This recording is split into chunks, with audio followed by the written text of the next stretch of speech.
Morning दोस्तों, online platform AGS teaching centre पर आपका स्वागत है। मैं ए.के. शर्मा आप लोगों के लिए क्लास 12 का ज्योग्राफी का चैप्टर नंबर 1 मानव भूगोल व उनके विषय क्षेत्र के बारे में हम लोग आज क्लास तीसरा देखेंगे, पार्ट 3 देखेंगे।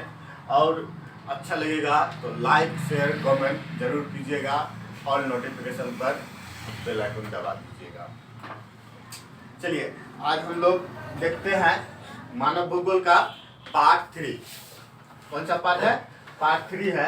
इसमें कुछ भूगोलवेत्ता का नाम दिया गया है जिसका नाम है हंटिंगटन। एक ऑब्जेक्टिव तो आपका पूछता है कि हंटिंगटन जो है ना किस देश के निवासी थे। एक ऑब्जेक्टिव पूछता है हंटिंगटन किस देश के निवासी थे। तो हंटिंगटन आपका कहाँ के थे? यूएसए के थे, अमेरिका के निवासी थे। एकदम दिमाग में फिट कर लिया। हंटिंगटन कहाँ के निवासी थे? यूएसए के निवासी थे। इसने भूगोल के बारे में क्या कहा था, क्या डिफिनेशन दिया था? मानव भूगोल के बारे में इसने क्या डिफिनेशन दिया था? इसने कहा था, हंटिंगटन ने कहा था, मानव भूगोल के अध्ययन क्षेत्र को 2 वर्गों में बांटा गया है। कौन कौन वर्ग है आपका? एक कहते हैं, एक तो भौतिक वर्ग में बांटा गया है, दूसरा आपका मानवीय अनुक्रिया में बांटा गया है। भौतिक दशाएं में हम लोग क्या देखेंगे? जो कि प्राकृतिक रूप से हमारे पृथ्वी पर संसाधन के रूप में हमें प्राप्त होते हैं, उसे हम लोग भौतिक दशाएं कहेंगे। और मानवीय अनुक्रियाएं उन प्राकृतिक संसाधनों को मानव अपने अनुकूल के अनुसार जो यूज करते हैं या जो प्रयोग करते हैं उसी को हम लोग क्या कहते हैं? मानवीय अनुक्रियाएं कहते हैं। अर्थात सिंपल वे में आपको हम समझाना चाहेंगे कि भौतिक दशाएं क्या है। भौतिक दशाएं में प्राकृतिक के रूप में हमारे पृथ्वी में जो संसाधन है, जैसे खनिज पदार्थ हुआ, पेट्रोलियम पदार्थ हुआ, कोयला हुआ, डीजल, पेट्रोल, ये सब खनिज पदार्थ है ना जी। ये प्राकृतिक रूप से हमारे भूगर्भ में पाए जाते हैं। जैसे पहाड़, पठार, मैदानी भाग, ये सब समुद्र विज्ञान, ये सब सारे चीज क्या है? प्राकृतिक रूप से हमारे पृथ्वी पर भूभाग पर पाए जाते हैं। इन्हीं को हम लोग क्या कहते हैं? भौतिक दशाएं कहते हैं, फिजिकल दशाएं कहते हैं इसको। और मानवीय अनुक्रियाएं उन पर जो मानव प्रयोग करते हैं, जो यूज करते हैं। सपोज हम मान लेते हैं कि नदी का पानी है, समुद्र का पानी है, नदी का पानी बह रहा है और उसमें क्या कहते हैं? डैम बना करके पानी को रोक करके क्रेन को ज्यादा फॉलो करके वहां पे इलेक्ट्रिसिटी का निर्माण कर देते हैं। इलेक्ट्रिसिटी का उच्चारण करते हैं या निर्माण करते हैं, तो उसे क्या कहते हैं हम लोग? मानवीय अनुक्रियाएं कहलाते हैं। मानवीय अनुक्रियाएं कहलाते हैं। समझ गए मानवीय अनुक्रियाएं क्या है? दूसरा 2 चीज समझ गए हंटिंगटन के अनुसार, एक भौतिक दशाएं, दूसरा मानवीय अनुक्रियाएं कहलाता है।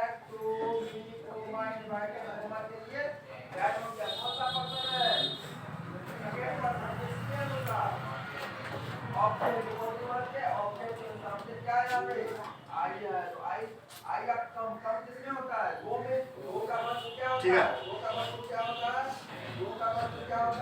एक क्वेश्चन आपका पूछता है कि अमेरिकन भूगोलवेत्ता के नाम बताएं। क्वेश्चन 2 नंबर में पूछता है 2 अमेरिकन भूगोलवेत्ताओं के नाम बताएं। एक तो यहाँ से आपको ये चार्ट आपको जो मैं दिखा रहा हूँ, चार्ट से आपको दुनिया भर का ऑब्जेक्टिव सॉल्व हो पाएगा। यहाँ से देखिए 2 अमेरिकन भूगोलवेत्ता का नाम क्या है? एक एलन सैंपल का नाम पता है, पिछले क्लास में बार बार आ चुका है। एलन सैंपल कहाँ का है? अमेरिका का है। दूसरा आपका हंटिंगटन। ये दोनों जो है ना भूगोलवेत्ता जो है दोनों अमेरिका का है। कहाँ का है? अमेरिका का, यूएसए।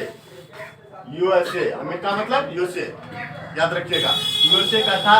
ये 2 क्वेश्चन लिख दीजिएगा, आपका 2 नंबर मिलेगा। क्लियर है? क्वेश्चन क्या रहेगा? 2 अमेरिकन भूगोलवेत्ताओं का नाम लिखे तो क्या बोलेंगे? हंटिंगटन और एलन सैंपल। 2 नंबर आपका आ गया। सैंपल में सैंपल को लिखिए, 2 नंबर लीजिए। क्या आगे देखते हैं, ये इंपॉर्टेंट चीज है, इसको समझिएगा कि मानव भूगोल का विषय क्षेत्र। क्वेश्चन पूछता है आपका ऑब्जेक्टिव में पूछ सकता है कि मानव भूगोल का कितने विषय क्षेत्र है, तो मानव भूगोल का 6 विषय क्षेत्र है, 6 विषय क्षेत्र है। 1 नंबर यहाँ ऑब्जेक्टिव। अब पूछेगा मानव भूगोल के 6 विषय क्षेत्र कौन कौन है, तो यहाँ कहेंगे बाद हम लोग जनसंख्या, प्रदेश के प्राकृतिक संसाधन, सांस्कृतिक वातावरण, उसके बाद देखेंगे हम लोग कालिक अनुक्रम, उसके बाद हम लोग देखेंगे नियोजन प्राकृतिक संगठन, उसके बाद हम लोग देखेंगे अन्य प्रदेश से संबंध। अब सबको हम लोग समझते हैं बारीकी से। क्वेश्चन आपका पूछ देगा जनसंख्या। नॉर्मल रूप से जनसंख्या के बारे में हम लोग क्या कह सकते हैं, भूगोल के अनुसार, भौगोलिक के अनुसार हम लोग भूगोल पढ़े तो भूगोल के शब्दों में हम लोग जनसंख्या क्या कहेंगे कि जनसंख्या के अंतर्गत क्या होंगे जी, जनसंख्या के अंतर्गत व्यक्ति जो है ना एक स्थान से दूसरे स्थान क्या करते हैं, पुनर्वास करते हैं। तो पुनर्वास जो करते हैं ये जनसंख्या के अंतर्गत आएगा। पुनर्वास कौन करेगा, व्यक्ति ना करेगा जी। व्यक्ति एक स्थान से दूसरे स्थान जाएगा, इस देश से दूसरे देश में रहेगा, जहां उनको मानवीय जाति मिलेंगे या मानवीय उनको क्या के संसाधन प्राप्त होंगे, वहीं पर मानव अपना जनसंख्या का विस्तार करेंगे। क्लियर है। दूसरा देखते हैं प्रदेश के प्राकृतिक संसाधन। मानव क्या करते हैं, प्रदेश में जो प्राकृतिक रहता है, प्राकृतिक का संसाधन रहता है, उन्हीं का जो है ना मानव क्या करते हैं, सदुपयोग करते हैं या फिर उनका क्या करते हैं, दुरुपयोग करने का काम करता है। प्रदेश के प्राकृतिक संसाधन के अंतर्गत क्या करते हैं, मानव या तो सदुपयोग करेगा या तो उनका दुरुपयोग करेगा। ये 2 चीज कर सकता है। सदुपयोग अच्छा काम में कर लिया तो सदुपयोग किया, और उसका दुरुपयोग गलत काम व्यवहार से रूप में कर लिया तो उसका क्या हो गया, दुरुपयोग कहलाता है। जैसे खनिज पदार्थों का अधिक मात्रा में अंधाधुंध प्रयोग करना, तो क्या होता है, उसका दुरुपयोग न कर रहा जी। जहां नहीं जाने का बाइक है, जाने का जहां पैदल 2 कदम चल सकते हैं वहां बाइके से चलेंगे, तो क्या करते हैं हम लोग खनिज पदार्थों का दुरुपयोग कर देते हैं। अंधाधुंध दुरुपयोग करने के कारण से अब खनिज पदार्थ जो है ना हमारे यहाँ से खत्म होने वाला है, कुछ दिनों में समाप्त होने वाला। लेकिन मानव क्या बताया है, एलन सैंपल ने क्या बताया है, मानव क्या है, चंचल है और पृथ्वी भी कम नहीं है। उसके चंचल के अनुसार पृथ्वी जो है ना कि भौगोलिक दशाएं भी परिवर्तन होता जाता है, डिफरेंशन। अब मानव कम नहीं है, चलो भू संसाधन खनिज पदार्थ का खत्मा होगा ना, इलेक्ट्रिक गाड़ी इलेक्ट्रिक बाइक निकालना स्टार्ट कर दिया। मानव चंचल है, तुम खत्म होगा तो हम दूसरा जुगाड़ ढूंढेंगे, तो वही काम कर रहा है, जुगाड़ ढूंढेंगे। जुगाड़ ढूंढ लिया ना, भू संसाधन से खनिज पदार्थों का खात्मा हो रहा है तो इलेक्ट्रिक बाइक इलेक्ट्रिक कार का निकालना स्टार्ट कर दिया। भारत में भी टेस्ला कंपनी बैठा रहा बेंगलोर में, इलेक्ट्रिक कार टेस्ला जो भारत में भी देखने को मिलेगा। तो ये चंचल है, भू संसाधन में परिवर्तन आया, खनिज खत्म तो ये इलेक्ट्रिक निकाल दिया। ये मानव का प्रवृत्ति का एक गुण है। अगला देखते हैं सांस्कृतिक वातावरण। सांस्कृतिक वातावरण क्या, मानव जिस संसाधन में रहेगा, जिस एरिया में रहेगा, जिस जगह रहेगा, उसी के वेशभूषा में ढल जाएगा। अर्थात उष्ण कटिबंधीय क्षेत्र में रहेगा, ठंडे प्रदेश में रहेगा, उसके तरह रहेगा। सपोज सिंपल वे में आपको हम बताना चाहते हैं सांस्कृतिक या ट्रेडिशनल के अनुसार, अगर आप बात करते हैं बंगाल में जाओगे तो बंगाली कल्चर में ढल जाइएगा, समय लगेगा, कुछ समय लगेगा ढलने में, लेकिन ढल जाइएगा। दक्षिण भारत में जाइएगा, धोती कुर्ता पहनना स्टार्ट कर दीजिएगा, लुंगी धोती नहीं लुंगी। बंगाल में जाइएगा तो धोती पहनिएगा। क्या ये सब ट्रेडिशनल होता है, ये सांस्कृतिक के अनुसार से, संस्कृति का जिसका जहाँ जैसा संस्कृति रहता वैसा संस्कृति में ये लोग ढल जाता है। ये मानव का क्या होता है, गुण होता है। तीसरा नंबर खत्म। पहला समझे जनसंख्या, दूसरा प्रादेशिक प्राकृतिक संसाधन समझिए, तीसरा सांस्कृतिक वातावरण हम लोग समझिए। चौथा क्या है, कालिक अनुक्रम। कालिक का अर्थ होता है काल, काल का अर्थ होता है समय। काल का अर्थ क्या होता है, समय। समय टेंथ में भी पढ़े होंगे काल। तो समय, अब कालिक अनुक्रिया क्या है, मानव जो है ना समय के अनुसार से बदलता जाता है, क्योंकि संसाधनों के साथ मानव आज से लाखों वर्ष पहले से संसाधन के साथ चलता आ रहा। प्राचीन सभ्यता से ही मानव जो है ना कालिक अनुक्रियाएं करते हुए आ रहे हैं। मानव के साथ और भू संसाधन के साथ और प्राकृतिक संसाधनों के साथ मानव लगातार जो है प्राचीन सभ्यता से आज से लाखों वर्ष पहले से अनुक्रिया करता हुआ आ रहा है। 5वां नंबर क्या है, नियोजन, प्रकृति व संगठन। नियोजन, प्रकृति और संगठन। तो मानव क्या करता है, नियोजन करता अर्थात प्लान करता है, जीवन को व्यतीत करने के लिए एक प्लान करता है और प्लान के अनुसार से ना आगे बढ़ता जाता है, करता है ना जी। प्लानिंग के अनुसार से आदमी चलता है। जैसे सपोज मैंने अभी आप लोगों को बताया कि जैसे कि भू संसाधन खत्म हो रहा है, मानव प्लान कर लिया ना, प्लानिंग कर लिया ना, इलेक्ट्रिक गाड़ी निकालो, electric bike, electric scooty, electric car, ये प्लानिंग करता। जैसे अनुसार जो है मानव चंचल है, प्रकृति चेंज होगा, मानव भी जो है ना चंचल है, फिर उसके अनुसार से ढल जाते हैं, उसके अनुसार से प्लानिंग कर लेते हैं और उसी के अनुसार से कार्य करता हुआ चले जाते हैं, आगे बढ़ते जाते हैं। कहता अन्य प्रदेशों से संबंध, लास्ट है, अन्य प्रदेशों से संबंध। मानव जो है ना प्राचीन सभ्यता में ज्यादातर दूर दराज इलाके से संबंध नहीं बना पाता था, क्योंकि उतना संसाधन नहीं था कि एरोप्लेन में उड़ के चल जाएगा, ट्रेन नहीं था, दूसरे जगह आसानी से चले जाता, नाव के माध्यम से, पैदल के माध्यम से, ब्लो कार्ड, बैलगाड़ी से कितना दूर जाइएगा। इसीलिए ज्यादा दूर दराज इलाके से मानव जो है संबंध नहीं बना पाता था प्राचीन सभ्यता में। जैसे मानव आधुनिक काल में आया, मध्यकालीन काल में आया, मध्यकालीन समय से ही मानव जो है ना क्या करना स्टार्ट कर दिया, दूर दराज इलाके से वैश्वीकरण, व्यापार व्यवस्था, दूसरे देशों से, दूसरे प्रांतों से संबंध स्थापित करना स्टार्ट कर दिया।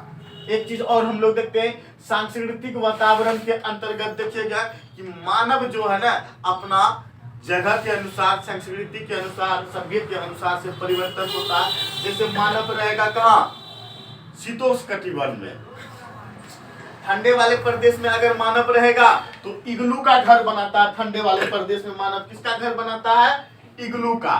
इग्लू का घर कैसा होता है, इग्लू, बर्फीली वाले क्षेत्र में इग्लू का घर बनाया जाता है। इस आकार का घर बनाया जाता है इग्लू का, समझे, इस आकार का घर बनाया जाता है इग्लू का।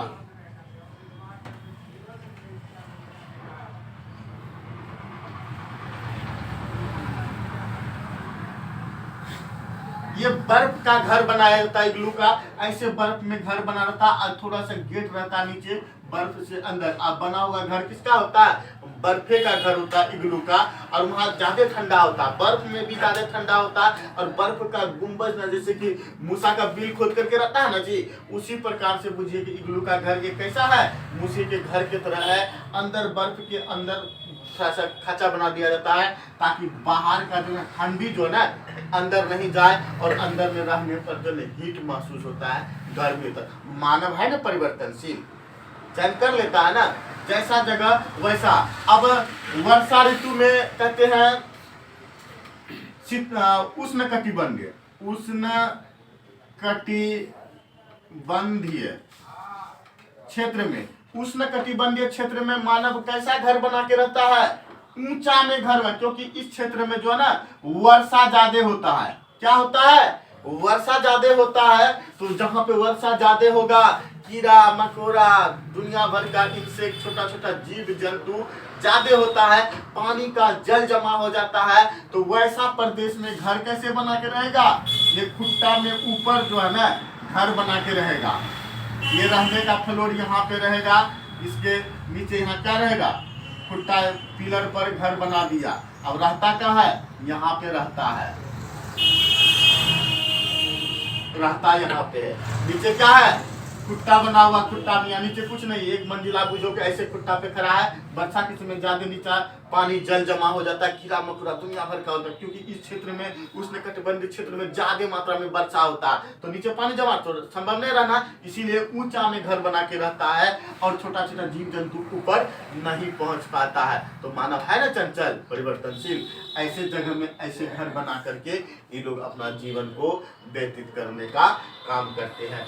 ये होता है मानव की संस्कृति। जैसा जैसा जगह रहेगा, जैसा परिस्थिति रहेगा, उसी अनुसार से मानव ढल जाता है कि वर्षा वाले क्षेत्र में ऐसे घर बना के रहेंगे, ठंडा बर्फ वाले क्षेत्र में ऐसे घर बना के रहेंगे, और जहाँ पे शीतोष्ण कटिबंध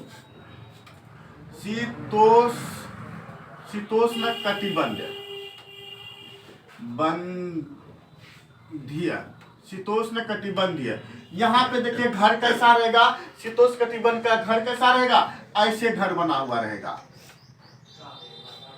इसमें कोई जरूरी नहीं नीचा खुट्टा पे नहीं रहेगा, ऐसे रहेगा। ऐसा क्यों बनाए जी? क्योंकि यहाँ पे बर्फबारी बहुत होता है। कभी गए होंगे जम्मू कश्मीर वाले इलाके, हिमाचल प्रदेश में जाइएगा ना, घर लकड़ी का घर बना हुआ रहेगा, ऐसे घर बना रहेगा, 2 ठटिया में घर बना रहेगा, कोनिकल आकार का घर बना रहेगा, ताकि अगर बर्फ कितनों पड़े ना यहाँ पे नीचे गिर पाए, यहाँ पे कितनों बर्फ पड़े नीचे गिर पाए। अगर हम लोग के तरह अगर चट्टा घर बना देगा ना, 1 मंजिला घर रहेगा और 3 मंजिला उसके ऊपर में बर्फ जम जाएगा, और इतना बर्फ का वजन हो जाएगा, इतना लोड पड़ जाएगा, घर मिट्टी के अंदर धस जाएगा, चिपक जाएगा, सारा बर्फ जमा हो जाएगा ना वहाँ पे। इसीलिए वहाँ पे घर कैसा बनाया जाता है, शीतोष्ण कटिबंध का। अब बर्फीली वाली जगह में घर कैसा बनता है, ये कोनिकल आकार का घर बनाया जाता है, ताकि बर्फ पड़ने पर भी जो है क्या होता है, नीचे ढालू बना हुआ रहता है, बर्फ आसानी से गिर पाता है। तो ये चीजें समझ गए। ये था आपका मानव भूगोल का विशेष कहते हैं विषय क्षेत्र, 6 प्रकार का इसका एक्सप्लेनेशन किया आपको। एक अपने में क्वेश्चन है, ये क्वेश्चन है, समझे, 6 क्वेश्चन यहाँ पे आपके पास है, 6 क्वेश्चन कंप्लीट। अगला पॉइंट हम लोग देखते हैं, क्या है आपका मानव भूगोल का विकास। मानव भूगोल का विकास जो ना 3 काल में हुआ है। एक तो आपका प्राचीन काल में, दूसरा मध्यकाल में, और तीसरा आपका कहते हैं आधुनिक काल में। तो मानव का विकास कितने चरण में हुआ है, कितने काल में हुआ है? तो 3 काल में हुआ, एक प्राचीन काल में, एक मध्यकाल में, और एक आपका आधुनिक काल में। 3 काल में मानव का क्या हुआ है, विकास हुआ। अब तीनों काल को हम लोग देखते हैं। पहला है आपका प्राचीन काल। प्राचीन काल किसको कहेंगे? प्राचीन काल में विभिन्न समाजों के बीच अन्यन क्रिया न्यून थी। अर्थात प्राचीन काल में जो ना समाजों के बीच, एक दूसरे समाजों के बीच इंटरेक्शन, यानी एक दूसरे समाजों के बीच मेल मिलाप बहुत कम था, संबंध कम था, क्योंकि संसाधन नहीं था। एरोप्लेन नहीं है कि यहाँ से भारत से उड़ करके कहाँ पहुंच गए, अमेरिका चले गए, ब्रिटेन चले गए, रूस चले गए, बगल में पाकिस्तान मत जाना गलती से। तो संसाधन नहीं था, तो इंटरेक्शन नहीं कर पाता था, मानव एक दूसरे से अन्योन्य क्रिया नहीं कर पाता था। प्राचीन सभ्यता में ये समस्याएं थे, समझे। इन्हें को क्या कहते हैं, प्राचीन कहते हैं। इनके कुछ पॉइंट है, क्या सब खूबी है, देखिए। एक दूसरे के बीच ज्ञान सीमित था। उस समय ज्यादातर ज्ञान नहीं था, जिसके पास था वहीं तक सीमित है, दूसरे से बांट नहीं पाता था, जा नहीं पाता था, समझे। ये समस्या थी प्राचीन काल में। दूसरा देखते हैं क्या, चारों ओर प्राकृतिक वातावरण का छाप था, नेचुरलिटी ज्यादा था, प्राकृतिक पर लोग निर्भर करते थे।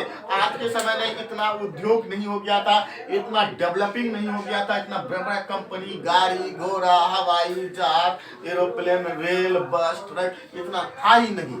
तो प्राकृतिक संसाधन के रूप में पैदल चलना है तो चलो, घोड़ा गाड़ी है, घोड़ा पे चढ़ के चलो, हाथी पे चढ़ के चलो। पहले देखिएगा प्राचीन सभ्यता में हाथी से युद्ध किया जाता था, तलवार, हाथी, भाला, छुरा और घोड़ा गाड़ी, रथ से किया जाता था। लेकिन आज क्या है, बटन टिपो खत्म। अब इतना हो गया कि क्या कहते हैं, बटन तो छोड़ो, आजकल कौन वार होने लगा, बायो वार होने लगा, वायरस छोड़ देता है। काहे मारेंगे तुमको, गोली मारेंगे, बम छोड़ेंगे तो बम मारेंगे तो कहेगा यही मारा है, गोली मारा तो यही मारा है, चुपचाप गए वायरस छोड़ दिए।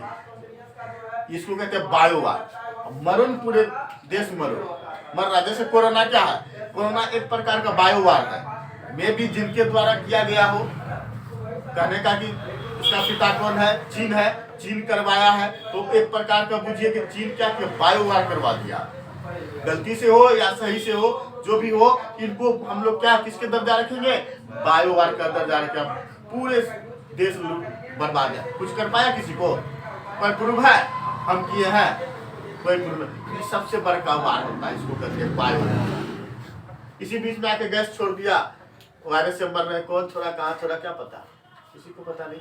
देखे होंगे एगो फिल्म में दिखाया गया था, शायद ऋतिक रोशन का कोई फिल्म था, बिग बैंग कौन फिल्म था, क्रिश था ना, क्रिश 3 में वो, उसमें बायोवार के बारे में थोड़ा सा समझाया गया कि पानी वाला सिस्टम में जो ना, जो सप्लाई होता है उसमें जो वायरस छोड़ दिया, अब पूरे देश जो है ना परेशान। अब उसका एंटीडोट उसी के पास है जो बनाया है, अब उससे खरीदो ना, करबो अरबों में खरीदो, उसको तेल लगाओ, कमाया भी अब बर्बाद भी तुमको किया। उसके फिर तो उसका जय जयकार यही दिया एंटीडोट। अरे ये तो अब भयानक देश है, सब खरीद रहा है उससे, देश में नाम भी हुआ, पैसा भी कमाया, दूसरे को विनाश भी कर दिया। इसी को कहते हैं बायोवार। अगला देखते हैं क्या है, प्राचीन सभ्यता में देखिए भारत, चीन, यूनान, यूरोप, ये मिस्र, ये सब जितना देश है ना, प्राचीन सभ्यताओं से बिलोंग करता है। प्राचीन चीजों पर ज्यादा विश्वास, और प्राचीन सभ्यता यही पर ज्यादातर विकसित हुआ। भारत, चीन, यूनान, यूरोप, मिस्र, ये सब देश जो है ना प्राचीन चीजों पर ज्यादातर विश्वास करते हैं। प्राचीन साक्ष्य यहाँ पे ज्यादा मिले हैं। जैसे कि वेद में देखे हैं कि प्राचीन समय में वेद में सूर्य को देवता माना जाता था। वेद में सूर्य को देवता माना जाता था, वायु को देवता माना जाता था, अग्नि को देवता माना जाता था, आपका जल, वर्षा आदि सबको क्या माना जाता था, देवता माना जाता था। देखिए एक भूगोलवेता कौन है आपका, अरस्तु। कौन है, अरस्तु। अरस्तु ने क्या बताया है, बताया वातावरण के प्रभाव की वजह से ठंडे प्रदेश में मानव को बहादुर परंतु चिंतन में कमजोर बना गया। समझिएगा अरस्तु क्या बताया है कि वातावरण के प्रभाव के कारण से जो ना ठंडे प्रदेश के मानव को बहादुर बना है। जहां पे ठंडा है उस प्रदेश के मानव को अरस्तु ने क्या माना है, बहादुर माना है, परंतु चिंतन में कमजोर, यानी सोचने से क्या है, कमजोर है। ठंडा प्रदेश के लोग बहादुर है, लेकिन चिंतन से, सोचन शक्ति से क्या है, वो कमजोर है, कमजोर बताया है। जबकि एशिया के लोगों को सुस्त माना। एशिया के अंतर्गत, एशिया का महादेश है, भारत, चीन, सब, जापान, ये सब एशिया के, रूस, ये सब एशिया के अंतर्गत आते हैं। बांग्लादेश, भूटान, नेपाल, श्रीलंका, म्यांमार, ये सब सारा जितना एशिया के अंतर्गत है। तो समझेंगे एशिया के लोगों को सुस्त व चिंतनशील बताया गया। समझिएगा डिफिनेशन को। अरस्तु ने क्या डिफिनेशन दिया है कि ठंडे प्रदेश के लोग क्या है, बहादुर है, लेकिन चिंतन से कमजोर है। लेकिन एशिया प्रदेश के लोग जो है क्या है, चिंतनशील है, सोचने से बहादुर है, लेकिन थोड़ा क्या है, वो सुस्त है। ये डिफिनेशन किसने दिया है, अरस्तु ने दिया है। अगला देखते हैं हेरोडोटस। हेरोडोटस को इतिहास का पिता कहते हैं। कहोगे कि सर इतिहास का पिता है तो ज्योग्राफी में क्या कर रहा है यहाँ पे, ये कहोगे इतिहास का पिता है तो ज्योग्राफी में काहे घूम रहा है। इतिहास में इनको रहना चाहिए हेरोडोटस को, नहीं। कुछ विद्वान जो ऐसा है ना, कुछ कार्य अपने इतिहास के क्षेत्र में तो दुनिया भर का किया है, लेकिन कुछ ऐसी कार्य है जो कि थोड़ा थोड़ा काम जो है ज्योग्राफी में भी इसने किया है, तब इसका नाम लिया जाता है। तो हेरोडोटस पूछता है किसका पिता है, इतिहास का पिता है, लेकिन ज्योग्राफी के बारे में, भूगोल के बारे में कुछ शब्द इसने क्या कहा है, इसने कहा है घुमक्कर जाति जो घूम घूम करके अपना जीवन व्यतीत करता है उसको क्या कहते हैं? घुमक्कर जाति, अर्थात क्लास 6 क्लास में पढ़ेंगे घमंडू घोटिया। आज के डेट में जो कहीं झुग्गी झोपड़ी लगा करके चिड़ी मार सब नहीं आता है, बाहर में लगा के तंबू लगा के 1 महीना तक रहा, मांग घूम करके खाया, उसके बाद फिर से वहां डेरा उठाया, फिर कहीं और बैठाएगा, वही उसका जीवन, उनको कहते हैं घुमक्कर जाति, जो घूम घूम करके अपना जीवन को व्यतीत करते हैं। तो कहता है हेरोडोटस ने क्या बोला है? घुमक्कर जाति तथा अस्थायी कृषक जातियों के जीवन पर वातावरण के प्रभाव का उल्लेख किया जाता है या किया था। इसने हेरोडोटस किसने बोला है कि घुमक्कर जाति जो एक जगह अस्थायी रूप से रह करके कृषि करते थे, उनके बारे में इसका वर्णन किया है, उनके बारे में इसने के बारे में बताया, उनका जो है परिभाषा के बारे में इसने समझाया है। एक हिकेटियस था, हिकेटियस के बारे में कौन नहीं जानता है? सब जानता है, क्योंकि हिकेटियस को ही भूगोल का जनक कहते हैं, भूगोल का पिता कहते हैं। क्यों कहते हैं? क्योंकि हिकेटियस ही ना ज्योग्राफी का जो है ना अलग अलग जगहों से अलग अलग चीजों को एक साथ पिरो करके, एक जैसे माला जो बनता है ना, तो एक धागे में पिरो कर बनाया जाता, सारे मोतियों को एक साथ संजो करके पिरो करके तब माला बनाया जाता है। उसी प्रकार से भूगोल के सभी शब्दों को एक साथ संजो करके एकत्रित करने का काम किसने किया था? हिकेटियस किया था। इसीलिए हिकेटियस को हम लोग क्या कहते हैं? भूगोल का पिता कहते हैं, भूगोल का जनक कहते हैं। जानते हैं हम लोग?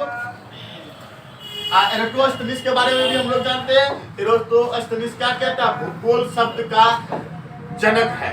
भूगोल शब्द सर्वप्रथम एराटोस्थेनीस दिया था, लेकिन हिकेटियस भूगोल का पिता कहलाता है। क्यों कहलाता है? देखिए, हिकेटियस ने विश्व के बारे में उपलब्ध भौगोलिक ज्ञान को व्यवस्थित रूप में रखने के कारण उसे भूगोल का जनक कहा गया है, उसे भूगोल का जनक कहा गया है। एक देखते हैं एस्टेबो, ये भी भूगोल वेता है। एस्टेबो क्या कहता है? वह उसके समकालीन, एस्टेबो और उसके समकालीन रोमन भूगोलवेता में मानव व उसकी प्रगति के स्वरूप पर स्वरूपों के प्रभाव स्पष्ट किया है। इसने एस्टेबो क्या किया है? एस्टेबो प्लस उसके समकालीन जो रोमन के भूगोलवेता थे, उनके साथ क्या किया है? प्रगति स्वरूप जो ना भू परिस्थितियों को जो है ना स्वरूपों के प्रभाव में स्पष्ट करने का काम किसने किया है? तो एस्टेबो ने किया है। किसने किया है? एस्टेबो ने किया है।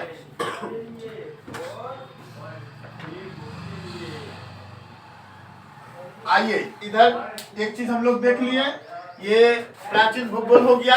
अब देखते हैं हम लोग मध्यकाल भूगोल, मध्यकालीन भूगोल को देखते हैं। मध्यकालीन भूगोल का डिफिनेशन समझिए क्या कहलाता है?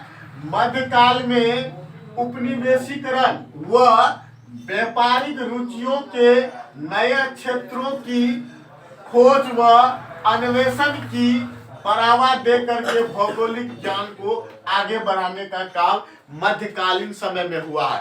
मध्यकालीन समय क्या हुआ कि प्राचीन समय में क्या कहलाता है? प्राचीन समय में देखे थे कि ज्यादातर जो ना अन्योन्य क्रिया नहीं हो पाया था, कि समाज जो एक दूसरे से अन्योन्य क्रिया नहीं कर पाया था, दूसरे से इंटरेक्ट नहीं कर पाया था। बट जो है ना आपका मध्यकाल में जो है ना व्यक्ति क्या हो गया? थोड़ा डेवलप हो गया था। इसमें अन्वेषण प्लस जो ना औपनिवेशीकरण मतलब एक व्यक्ति दूसरे प्रांतों के, दूसरे समाजों को गुलाम बनाने का काम करने लगा था, वहां पर शासन करने लगा था और व्यापार भी करने लगा था, जिसके कारण से उन क्षेत्रों से उनका क्या हो गया? ज्ञान होता चले गया था और एक दूसरों से उसका संबंध बनता चले गया था और विकास भी हुआ। कैसे कि मध्यकाल के समय में जो है ना नाव का भी निर्माण इसने कर दिया था। मध्यकाल में नाव का निर्माण हो गया था जिससे यातायात में एक स्थान से दूसरे स्थान जाने में आसानी होता था। इससे मध्यकाल में विकास होता चले गया और अन्योन्य क्रिया एक समाज दूसरे समाज से करना स्टार्ट कर दिया, क्योंकि व्यापार व्यवस्था स्टार्ट हो गया था, उपनिवेशीकरण स्टार्ट हो गया था। एक जगह से दूसरे जगह लोग व्यापार करने जाते थे, वहां का ट्रेडिशनल को जान लेता था, वहाँ की संस्कृति को समझ लेता था। वहाँ के लोग हमारे यहाँ आते थे तो हमारे संस्कृति को समझ पाते थे। इन दोनों के बीच में अन्योन्य क्रिया होता चला गया था मध्यकालीन समाज में या मध्यकालीन भूगोल के समय में। अगला देखते हैं क्या आधुनिक काल में समझते हैं। आधुनिक काल में क्या हो गया? आधुनिक काल में तो पूरा डेवलप हो गया। मानव भूगोल में आधुनिक काल को शुरुआत का श्रेय जर्मन भूगोलवेता को दिया। देखिए आधुनिक काल में जो ना विकास करने का काम सर्वप्रथम जो ना भूगोलवेता कहाँ का हुआ था? जर्मन के भूगोलवेताओं ने आधुनिक काल को सबसे ज्यादा विकास करने में सफल रहा था। तो ज्यादातर जर्मन में जो है ना आधुनिकरण हुआ था, समझे। उसके बाद इसके पश्चात फ्रांस में हुआ, ब्रिटेन में हुआ, उसके बाद यूएसए में हुआ। जर्मन के बाद आधुनिकरण कहाँ हुआ? फ्रांस में हुआ, ब्रिटेन में हुआ, तब जो है ना अमेरिका में हुआ, या यूएसए जिसको हम लोग बोलते हैं अमेरिका में। पहला आधुनिकरण कहाँ का भूगोलवेता था? जर्मन का, उसके बाद फ्रांस का, उसके बाद ग्रेट ब्रिटेन का या ब्रिटेन, उसके बाद तब यूएसए अमेरिका का होता चले गया और डेवलपिंग का काम आधुनिकरण। आधुनिकरण का समझिएगा पूरा एकदम जो है ना बड़े बड़े फैक्ट्री लग जाना, रेल का निर्माण कर देना, इंजन का निर्माण कर देना, बस ट्रक ये सब चीजें का निर्माण कर देना आधुनिकरण कहलाता है। लोहे का खोज हो गया था जिसके कारण से ये चीज संभव हो गया, पुल बन गया, गाड़ी बन गया, लोहे के कारण से ही हुआ। लोहा नहीं खोज होता तो नहीं हो पाता। ये आधुनिकरण होता चले गया आपका इसमें आधुनिक काल में, ये डेवलपिंग का। कुछ यहाँ आपके लिए चार्ट दिया गया है महत्वपूर्ण भूगोलवेताओं का नाम प्लस जगह कि किस देश के कौन से भूगोलवेता है। तो जर्मन के भूगोलवेता हुए थे कौन? हम्बोल्ट कहाँ के थे? याद कर लिए दिमाग में, हम्बोल्ट कहाँ के थे? जर्मन के थे। कार्ल रिटर कहाँ के थे? जर्मन के थे। पेसेल कहाँ के थे? जर्मन के थे।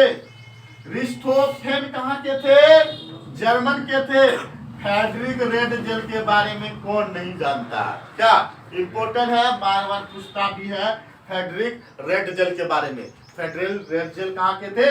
जर्मन के भूगोलवेता थे। आगे देखते हैं फ्रांस के भूगोलवेता कौन हुआ था? ये इम्पोर्टेंट है, ये पूछता है Vidal de Laplace. Vidal de Laplace कहाँ के थे? फ्रांस के थे। एक इम्पोर्टेंट आपका है, डबल टिक वाला इम्पोर्टेंट है आपका, जीन ब्रून्स कहाँ के थे? फ्रांस के थे।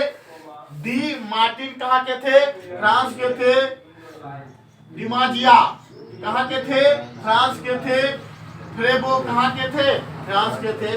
अब यूएसए के देखिए कौन है? एलन सैंपल, ये इम्पोर्टेंट है। एलन सैंपल, एलन सैंपल कहाँ के है? यूएसए के थे। हार्टिंगटन कहाँ के है? यूएसए के है। बोवेन कहाँ के है? यूएसए के है। कार्ल सावर कहाँ के है?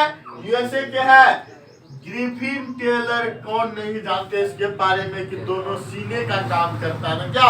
ये आपका इम्पोर्टेंट है। ग्रिफिन टेलर कहाँ के थे? यूएसए के थे। इधर कुछ ब्रिटेन का है, हर्बर्टसन। हर्बर्टसन कहाँ के है? ब्रिटेन का है। मैकिंडर कहाँ के है? ब्रिटेन के है। रॉक्सबी कहाँ के है? ब्रिटेन के है। फ्लूअर कहाँ के है? ब्रिटेन के भूगोलवेता। ये चार्ट को एकदम दिमाग में फिट कर लीजिए। दुनिया भर का ऑब्जेक्टिव क्वेश्चन यहाँ से भर भर करके आपका पूछता है। जब हम ऑब्जेक्टिव लिखाएंगे ना क्वेश्चन आंसर कराएंगे, जब ऑब्जेक्टिव कराएंगे तब आपको समझ में आएगा कि सर ये क्या चीज़ है। इसको एकदम दिमाग में फिट कर लीजिए, एकदम चाट देंगे इसको, समझे। और आज का क्लास यहीं तक छोड़ते हैं, और अच्छा लगेगा जब सेशन को लाइक कमेंट शेयर और चैनल को सब्सक्राइब जरूर कीजिएगा, क्योंकि आप लोगों के लिए हम इतना मेहनत करते हैं और भूगोल को एकदम आसानी वे में आप लोग को समझाने का हम कार्य करते हैं, ताकि अच्छे से आप लोग समझ जाएंगे। एक तो लाइक शेयर कमेंट तो बनता है, साथ में चैनल को सब्सक्राइब भी कर लीजिएगा। और मुझे स्क्रीनशॉट ले लीजिए।